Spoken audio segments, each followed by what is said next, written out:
Hi, this is a brief video on how to use the King County Voter Registration by Census Tract interactive map. In this video, we will explore the map tools and how to use this map to view the percent of registered voters by census tract, compare registration and demographic data, or register to vote. To get started here, I'm going to click the OK button. Right now, you're looking at a map of King County, Washington, and the percent of registered voters by census tract. The lighter colors here in the yellow and the greens, they represent a relatively lower voter registration. And the darker colors in the purples and the blues, they represent a relatively higher voter registration. Quickly go over the navigation of this map here. The zoom tool here on your top left, your zoom out, and your home button. Along the top here, you have a search by address bar. On the right, you have about this map. It will tell you about the purpose, what the colors and the percentage ranges mean, how to use this map with a little help guide. In the map tools, description of the tools at the bottom, a contact us link. If you have any questions, please contact us.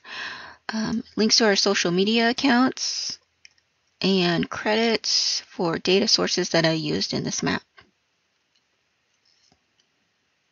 So we can either close that or we can leave it open. That's how you would open it. So at the bottom we have a swipe tool.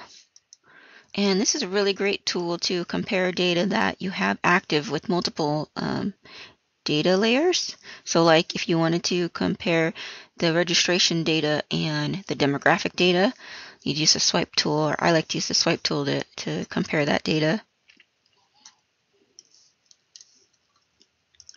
You have your layers list here. This gives you options to activate layers. This is your King County Council District's layers, and you just activate that by checking the box.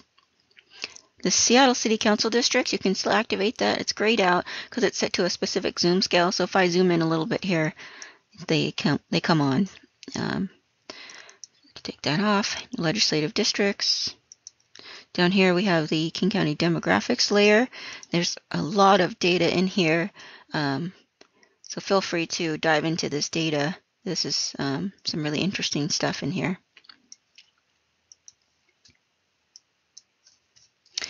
Next to the layers list, we have our attribute table, and this gives you a table of the data that you have activated in the map.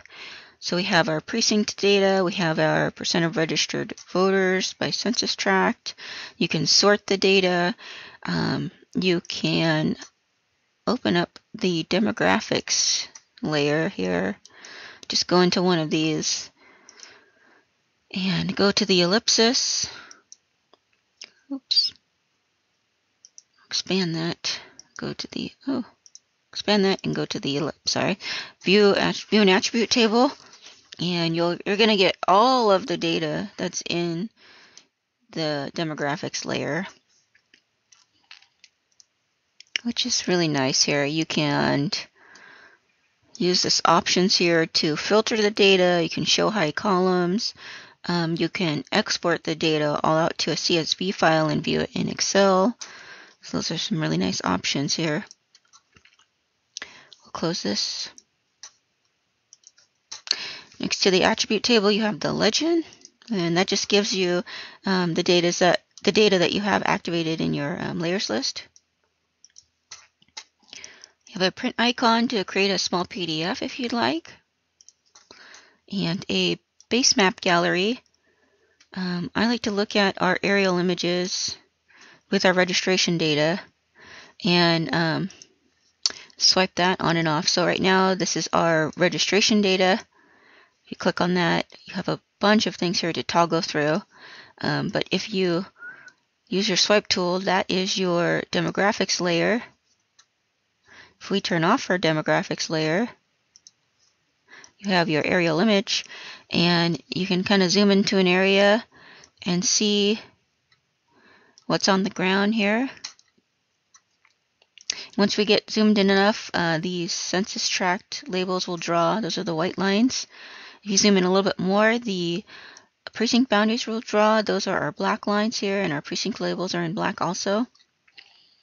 And if you identify on this tract, you'll know that it's a low percent of registered voters because it's yellow, but you could verify your registration, or you can see how many registered voters are here. If you open up your demographics layer again, you can see what the demographics are in this area as well. So that's really neat there. And once again, use your swipe tool here to look at data. You can go back to your base gallery and put your standard base map back on. We can close that. So this is all I have for the demo. I encourage you to explore the data and export the attribute tables and look around and give us any questions, or give us a call if you have any questions. And thank you for watching.